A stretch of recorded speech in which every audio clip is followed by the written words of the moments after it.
Mahal ay lang bilihin sa palengke gaya ng isda at gulay. Masamang panahon ang nakikitang dahilan ng Department of Agriculture. At live mula sa Maynila, may unang balita si Bea Pinlac. Bea, gaano kataas ang iminahal ng mga presyo nito? Maris, kung dati ay isda at gulay ang takbuhan ng mga mamimili kapag mahalang karne, ngayon, ito na raw ay kapresyo na o minsan mas mataas pa sa presyo ng karne. Dito yan sa ilang pamilihan, kabilang na itong trabaho market. Sa tanong mo, Maris, yung ilang gulay ay 2 times o 3 times daw ang itinaas. Hindi raw nawawala sa menu ng karinderya ni Aling Mirna ang mga putahing isda. Hanap-hanap daw kasi ito ng mga suki niya. Gusto nila isda, ayaw na nilang karne. Kasi baka high blood din sila or what ano, di ba? Ganun.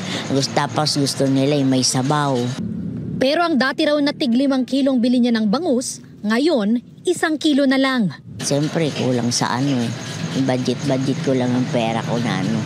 Para maubos kayo sa matitiran ka ng ulam. Kahit konti lang kikitain mo, at least may tinda ka.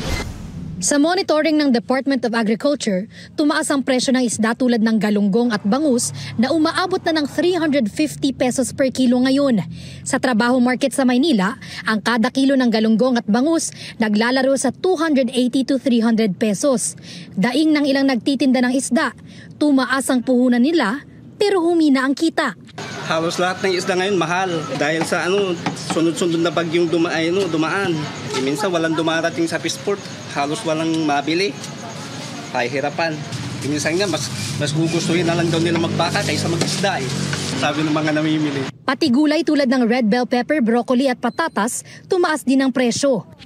Dahil sa araw-araw na umuulan, kaya paiba-iba ang presyo ng gulay. Pero may mga gulay naman na mababa, katulad ng mga Tagalog, talong, ampalaya, okra. Pero yung mga Bagyo, matataas pa rin. Parang balik puhunan lang yung ganun kasi nakakaano rin pag magbibigay ka ng mataas na presyo sa mga customer, parang magigilty ka rin.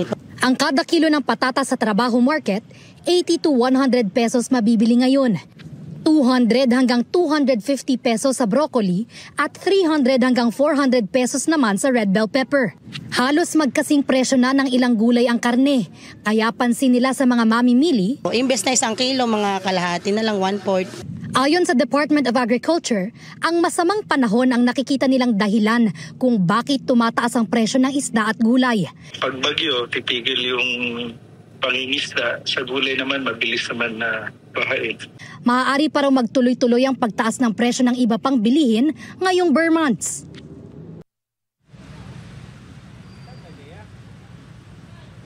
Maria, sabi ng mga mamimili na nakausap natin, hindi naman kasi pwedeng mawala sa hapagkainan nating mga Pilipino ang isda at gulay. Kaya, kanya-kanya na lang daw diskarte para makapag-budget.